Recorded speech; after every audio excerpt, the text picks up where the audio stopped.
to what will be a very important discussion on the abuses of religion, I wanted to take a moment and at least remind myself that I think many of us are in this room because we actually believe that religion can be and must be the source of healing and the source for redemptive love and the engine for compassion. So I thought we'd really take a moment, because we're talking a lot about, and in spiritual care we talk less about doing and more about being and being present and making space for wonder, for gratitude, for an expansive spirit that can embrace way beyond ourselves.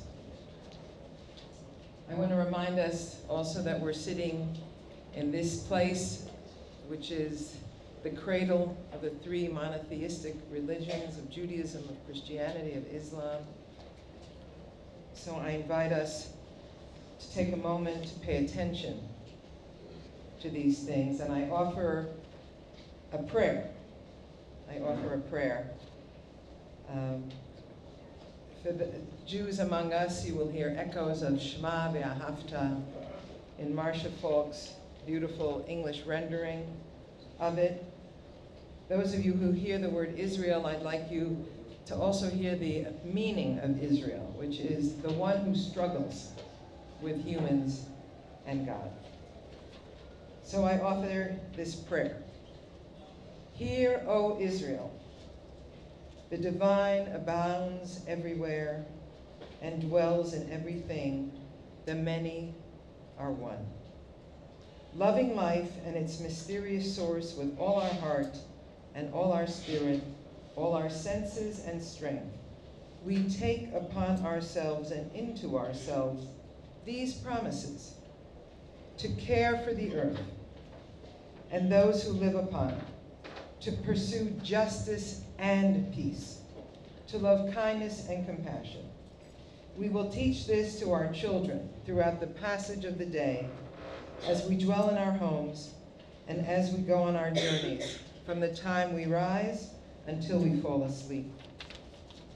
And may our actions be faithful to our words, that our children's children may live to know truth and kindness have embraced, peace and justice have kissed, and are one.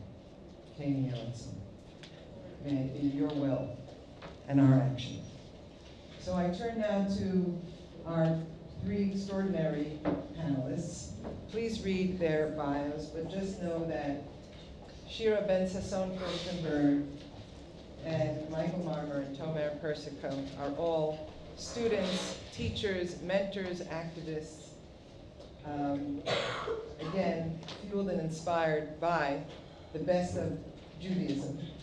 And they will make meaning, helping us all make meaning out of the chaos. And we begin first with Tomer Persico, who will do a PowerPoint, and then I will invite the panel to join. Religious violence, a word that straight away comes to mind is fundamentalism. Religious fundamentalism, which I think there is no, it's not surprising to say that it is one of the harshest, most tragic phenomena that beguile the world today. But I want to show how the very characteristics of religious movements, of fundamentalist religious movements, this, in my examples, will be in Israel, show modern characteristics. And I will do this with two examples if I have the time. The first is concerning the Hilltop youth, and the second, the enthusiasm around the Temple Mount at this time. So let's begin with the Hilltop youth. I'll soon explain what they are. Hilltop youth are the outskirts of the settlement movement They are young, usually from teens to their 20s, settlers' children, and they live in outlawed outposts in Judea and Samaria. Rabbi Ginsburg is today one of the foremost Kabbalists in the world. He's a brilliant man, and he's a very extreme, ultra-Orthodox thinker. And here I want to show a certain angle of his worldview. I bring this quote for starters. The object of our yearning, since we were expelled from the Garden of Eden, to live again a life that is reconciled with the body, matter, and nature. More than we want to overcome nature, we are drawn to meet it. Now this quote immediately has to ring strange to anybody who is familiar with the Jewish halachic tradition. This is an ultra-Orthodox rabbi who is talking about connecting with nature. Now, if you are acquainted with the halachic tradition, you know that the halacha does not try in any way to make people connect with nature. Quite the opposite many times. You have to gain space between you and nature. Many times you have to negate nature. You want to eat, you have to think, is this food kosher? Is it not? Have I eaten meat? And this is milk. And then you have to bless, etc. You don't go by your instincts. You're not connecting to nature. You're withdrawing from it in many ways. So what is this? How is Rabbi Ginsburg telling us now to be connecting to nature in some New Age fashion? And indeed, his teaching rings a bell among the hilltop youth. This is Menachem Natura, a 17-year-old from Bat Ain settlement. Connecting to the natural world allowed me to mature. Friends of mine studying regular facilities, yeshivot, are connected all days to the chair, the table, or the internet. They don't know, for example, what is nature. They almost don't meet a tree. They don't know what it's like to sit in front of a tree and contemplate it. And contemplate the wind, the growing of plants. I think that because of this contemplation, I was able to discover God from a deeper place. Now, these words are beautiful, no doubt. But I again want to remind you, they are spoken not by some hippie searching for himself in a spiritual quest among the forests of Middle America. This is a settler youth who is in a group who is many times very violent towards Palestinians. Again, this connection with nature. And trees too. Now the connection, yeah, okay. Yes, they can Yeah. The connection to nature has an organic connection, as far as Ginsburg is concerned, with revenge. Here Ginsburg writes about the massacre committed by Baruch Goldstein in 94 in Hebron, in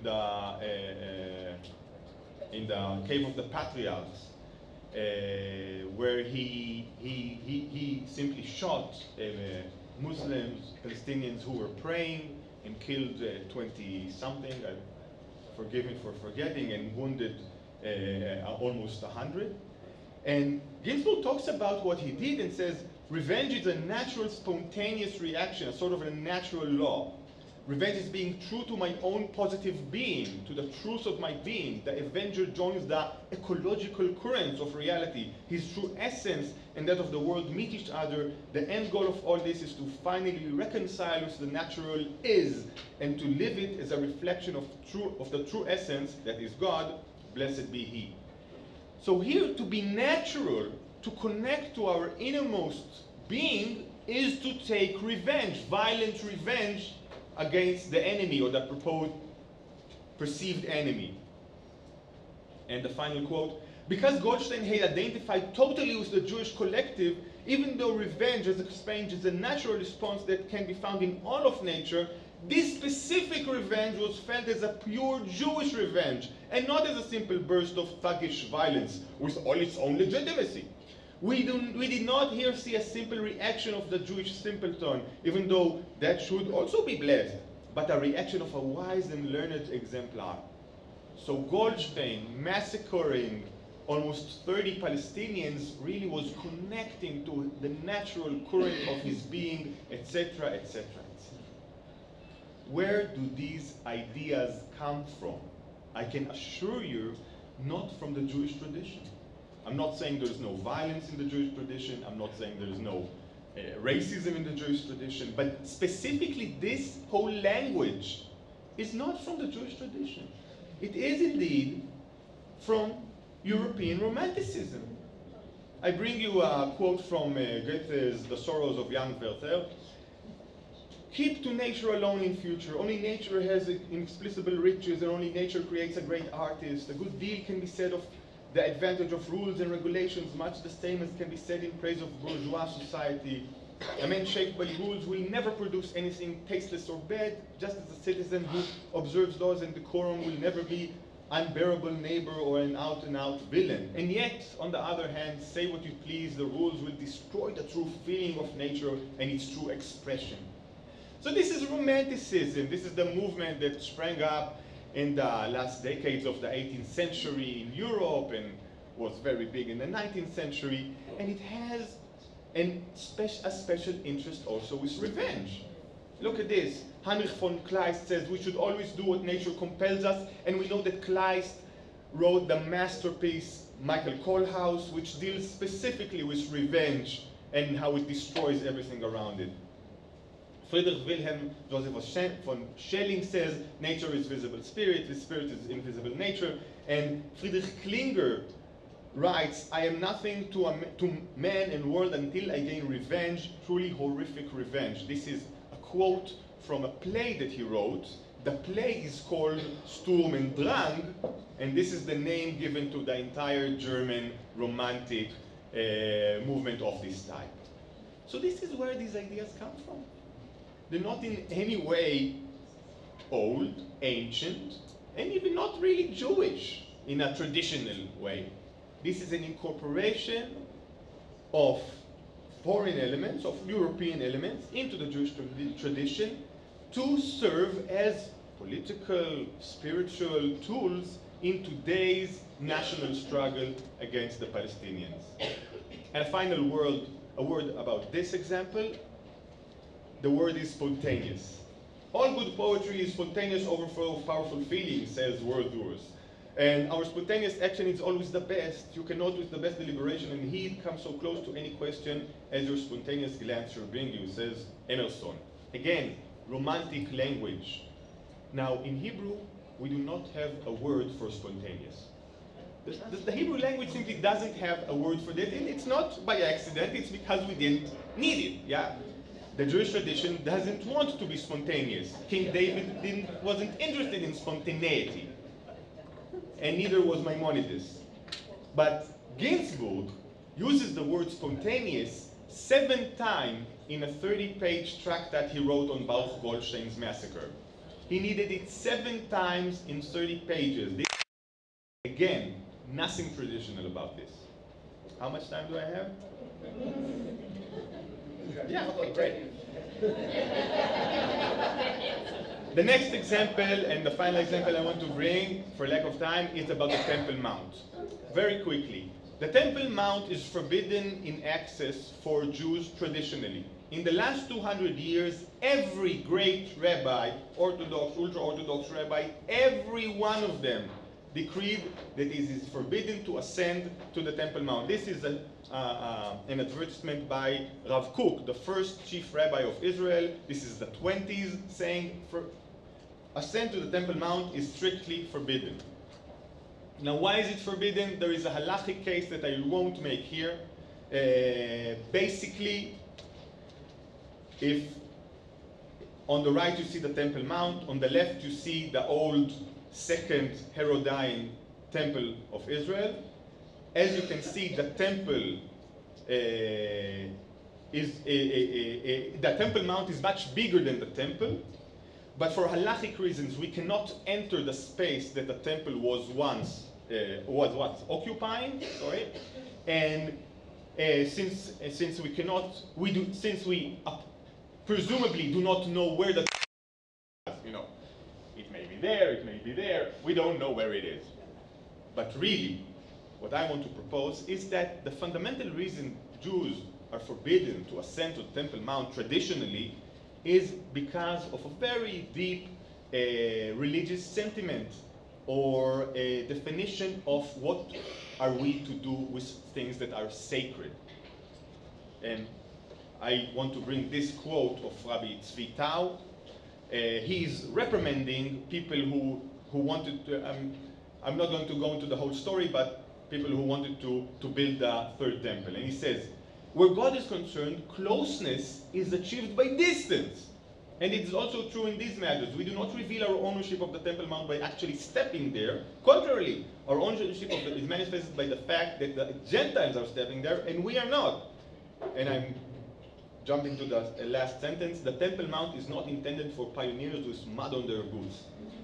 So the attitude here is that it is so sacred that we withdraw. We do not enter because it is sacred. And indeed, this is another example of Rabbi Fruman from 1991, and he writes in Haaretz, he writes, the national religious public's, Harav Kook's disciples' concept consists of two very forceful elements. A very realistic materializing one, the actual settlement of the entire Eretz Israel, land of Israel, and a messianic spiritual one, objection to entering the Temple Mount. The messianic element is perceived from an orthodox point of view, waiting silently for the Messiah, not creating a false Messiah by our own hands. The holiness of the Temple Mount is expressed not by barging into it, but rather by withdrawing from it. This is the classic traditional attitude. And indeed, this is exactly the definition of Emil Durkheim for the holy. What is the holy? Durkheim was the forefathers of the science of sociology, a French secular Jew, says, a religion is a unified system of beliefs and practices relative to sacred things, that is to say, things set apart and forbidden. Beliefs and practices which unite into a single moral community called the church, all those who adhere to them. Okay, what is sacred? What is set apart and forbidden? Why is that Sabbath sacred? Because it is set apart and we cannot do things in it. Why is the candles in Hanukkah sacred? Because we cannot use them to light our house. They are candles, but we're not using them for another purpose. So why is the Temple Mount sacred? Because we can't just waltz in there. That's what makes it sacred. That's the very essence of it. But something has happened. And in 1996, the Yesha Rabbinical Council was the first prominent or half-prominent rabbinical authority to decree that ascent to the Temple Mount is allowed. Now, what is the background for this? Why in 96? I think it should be obvious. And they even explain it in their decree. It's political. It's because the Arabs, the Palestinians are there and we are not.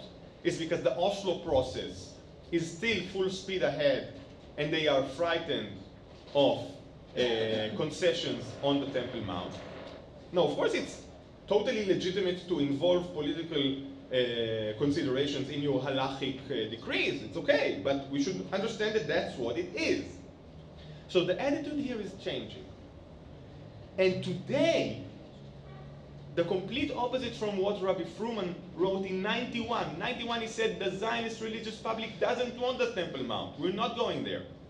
And here, a survey that was conducted in 2014 says that three-fourths of the Zionist religious public think that ascension to the Temple Mount is allowed. They are for it. Now, how do we explain this? What is drawing them there? I bring you three quotes from three politicians. Two of them religious Zionists. Gila Gamliel from the Likud says, the temple is the people of Israel's ID card. We are the Beit Mikdash. It's the nations of Israel direct contact with the divine. It's our right over this land. Tzipi Chotoveli today, the foreign minister, the deputy foreign minister. The construction of the temple in its place on the Temple Mount should symbolize the renewal of the sovereignty of the people of Israel in its land. And Feiglin, who was in the Likud and today leads a party of his own, Moshe Feiglin said, It's not a religious thing. It's about sovereignty.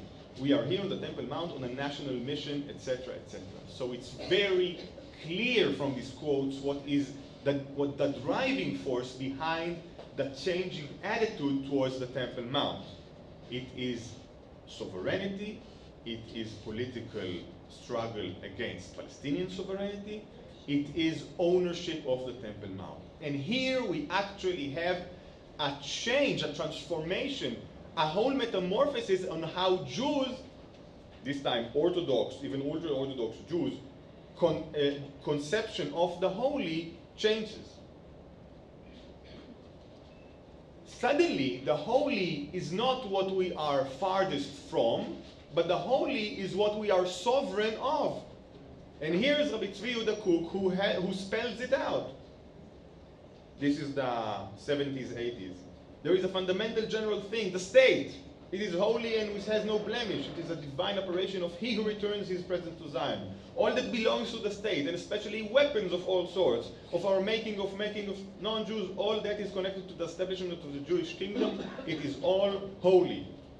Redemption is but sovereignty, the people's government across the whole span of its land.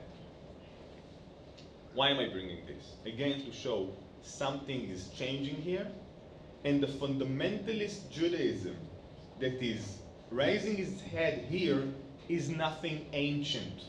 This is a very modern phenomenon, and it is attributing to itself, it is borrowing, adapting for itself modern characteristics. This here, political, about sovereignty, and before that, romantic, European romantic characteristics. Final word. So what does it mean that fundamentalism is a modern phenomenon? Why is this important to understand? First of all, it's important to understand that there's nothing ancient about it, there's nothing too authentic about it. Of course, it's an authentic modern religious phenomena, but it's not an authentic ancient religious phenomena. It's changing the way all religion is changing. But more importantly, we need to understand that fundamentalism is a modern phenomena if we want to deal with it. Because we have to deal with it with modern tools. It is a modern phenomena growing up out of modern needs and modern reaction to modern crises, and we need to deal with it that way. It's not some ancient monster that just came to the present through some sort of time warp hole. It's something that is developing today out of conditions that are changing today. And this is what I think we should remember. Thank you.